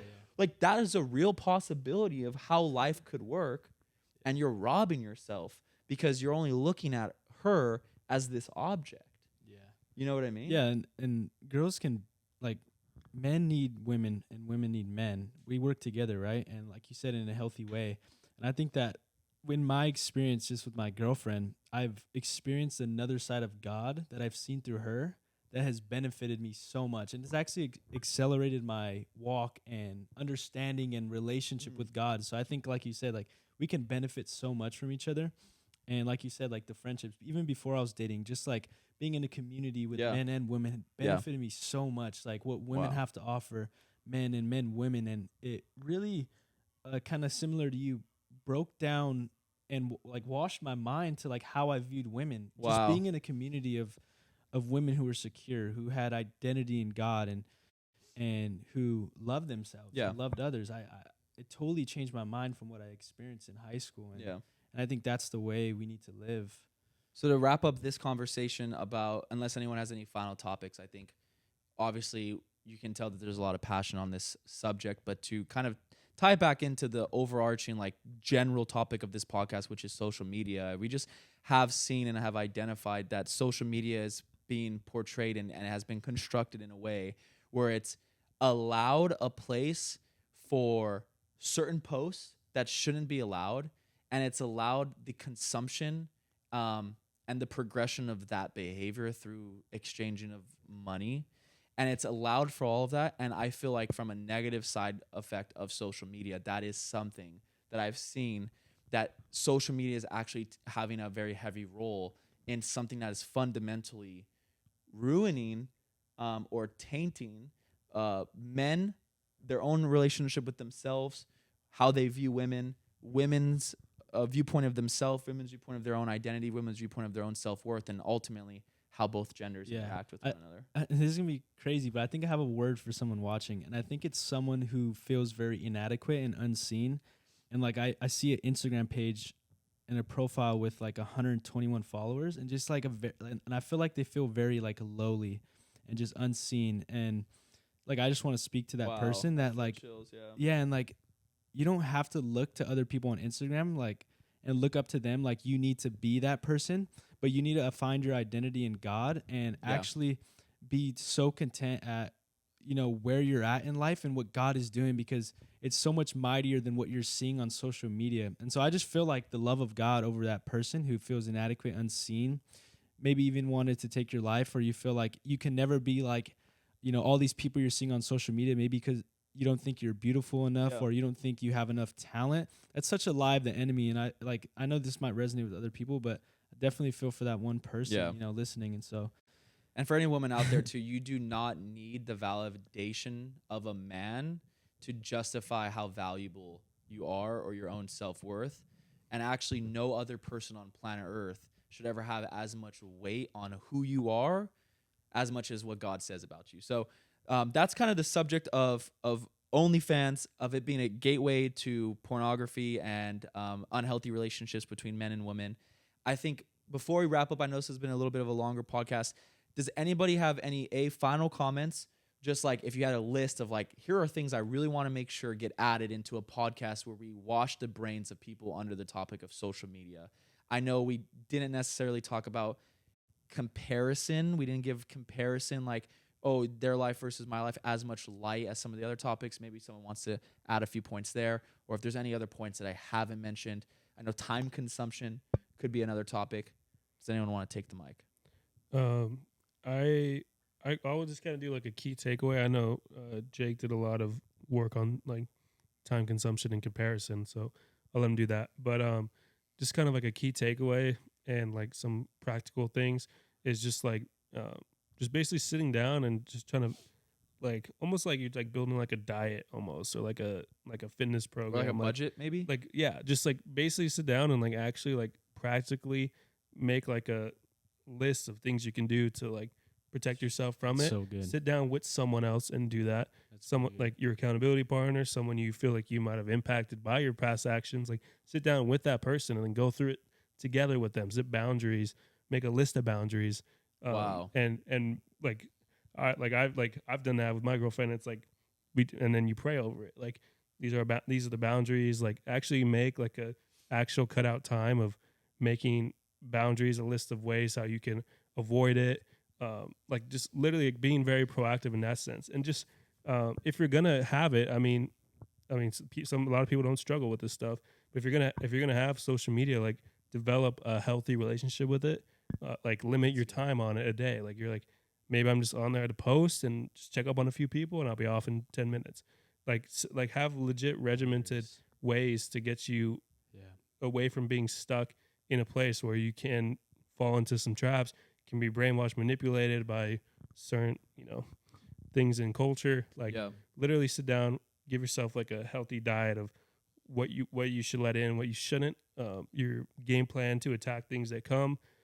Stuff like that. Wow. Just moderation. Obviously, moderation is key, and just doing things in a healthy way. Yeah. Just real quick before, that's so powerful because like what you said, it's like it's about your responsibility, and then we have control over everything. We have control. We ourselves are responsible, and we have control. And so I just want to stamp what you just said. Just kind of back to social media. Just like personally, when I get caught in the reels or caught just scrolling on content, and sometimes I realize like, wow, this is taking up way more of my time than I intended to.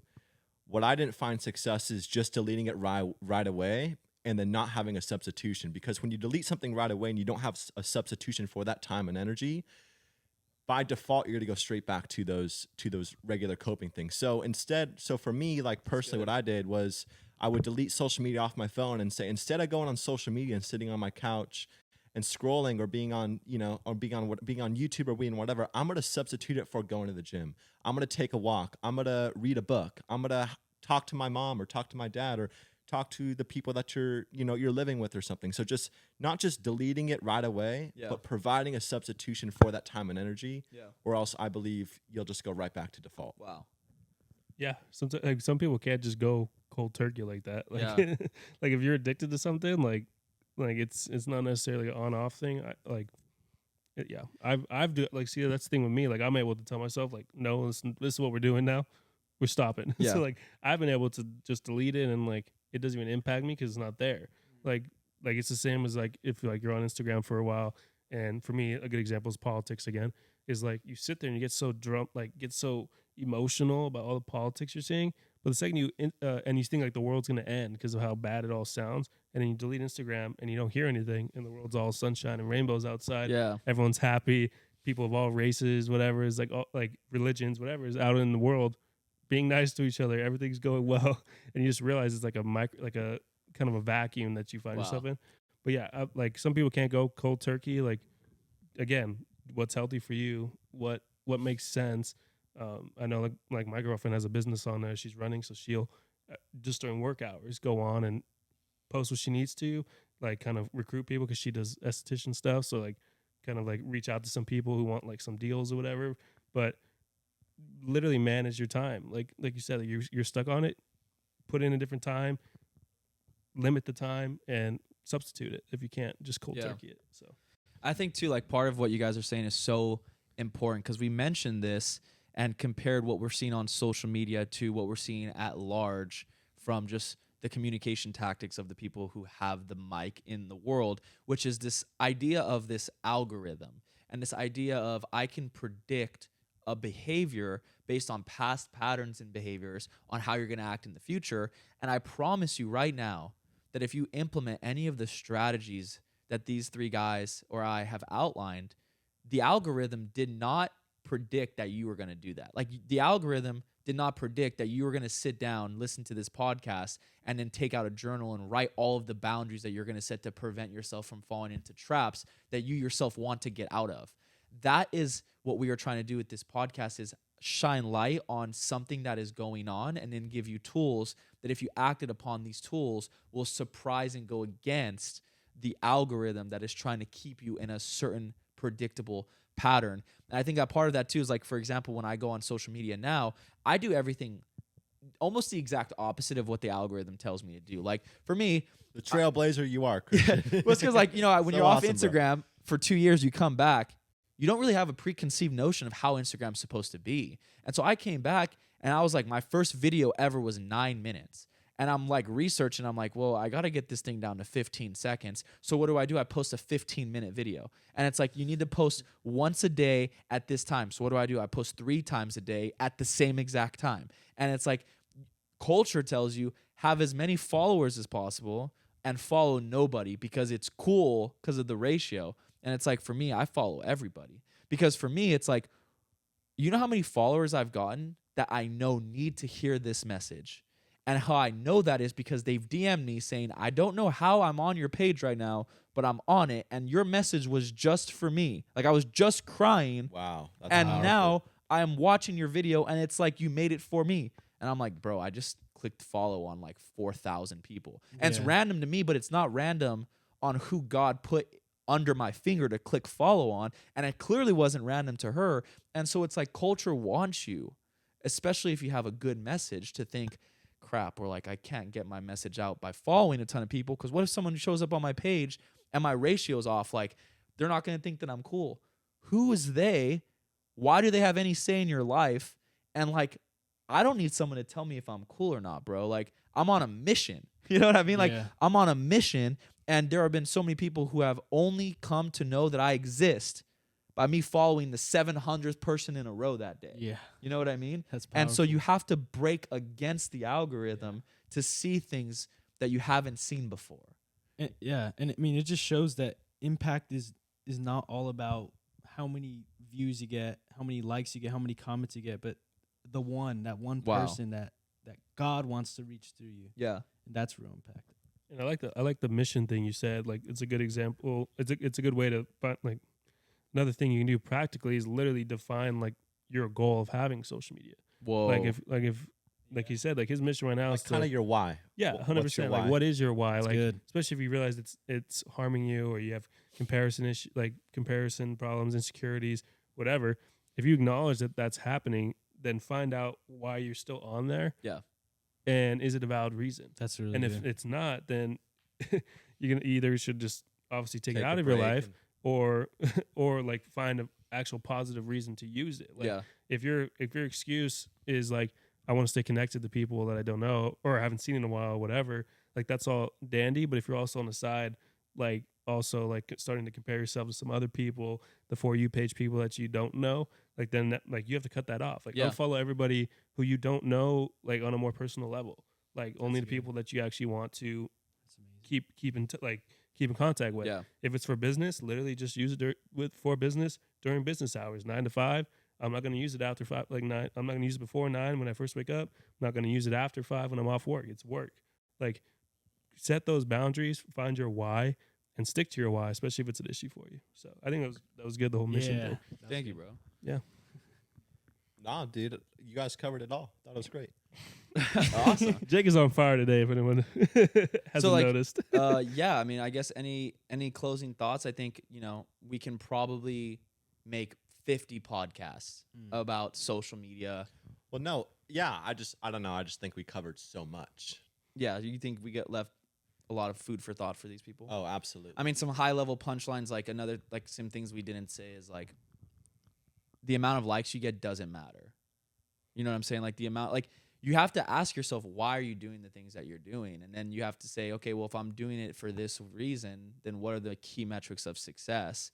And it's like, even what Noah said too, like, if you feel like you have a calling to post something, like changing one person's life, like, you can't even put a value on that. You know what I mean? You literally can't. Like, there's these two analogies that I'll leave you with, which is like, everyone's probably heard of the frog that if you put him in 200-degree water, he'll jump out immediately. But if you put him in 60-degree water and then every 5 minutes you increase it by 1 degree, he'll get cooked to death and he won't even know it, because it's this representation of a slow fade, and before you know it, you'll go. And it's like, if you guys have a piece of paper and you draw 2 dots right next to each other, and on one dot you do a straight line, and then you just move the ruler just like 1 degree, and then you follow the ruler over the course of the entire paper, they'll end up on 2 very points. I've seen this before. And it's just this idea that, like, one little interaction that just changes your day by 1 degree could leave you ending the day in an entirely different spot. And that can be looked at as something to say, like, how much impact one negative thing has in your life. But the way we like to look at it is the positive. Like, how much, like, you can't even put a value on, like, one comment on one post without you knowing that person needed to hear it. Come on, bro. You say, wow, you look so good today. I love that picture. Or, wow, keep posting. This inspired me, blah, blah, blah. That could change their day 1 degree. Yeah. And that could put them in a completely different spot at the end of the day. And that spot could have saved their life. Yes. That's so powerful. You're getting excited over here. So excited, bro. About to kiss you. So, yeah. Wait, I have a comment. Comment, bro. Comment. We're about to wrap it up. Wrapping this up. Kiss after. Okay. Kiss after. Makes me think about Jesus. 12 followers, bro, his whole life. Dang. It took him 30 years to get to his influence that he had. He only had 12 followers. And now we have 2 billion Christians. Leave it at that. So just pursue your mission. Obviously, guys, listen to this podcast. Thanks for listening all the way through. If you got here, we really enjoy this journey. We hope you found some value out of it. We love you guys so much. Please, as always, whatever platform you're watching or listening to this on, click subscribe. Comment in the comment section something that you've learned from this. We really want to challenge you to set up boundaries in your own life in these areas in which you feel you may be in bondage to. We really want you to take that first post. If you're someone who's always posting gym pics or always posting bikini pics, but you really have a calling for cooking, or you really have a calling for poetry, like post it and be happy with how few likes you get. Like do something that goes against the norm. We hope that this helped shine light on some of the tactics that are being used. We hope that it also supplemented some of the negatives with positive things that you can do, how you can turn these tools that are being used for negative, how you could turn them into something that's good. So we are so grateful that you've listened to another podcast. If you haven't by now, check out our first podcast, which just dropped the other day. Follow us on social. We're on Instagram at the Brainwash Podcast. Follow us on YouTube. Follow us on Rumble. Watch us on Spotify and Apple Podcast. We hope you guys loved the episode, and thank you guys. We'll talk soon. See you next time. Thank Bye. you. Later.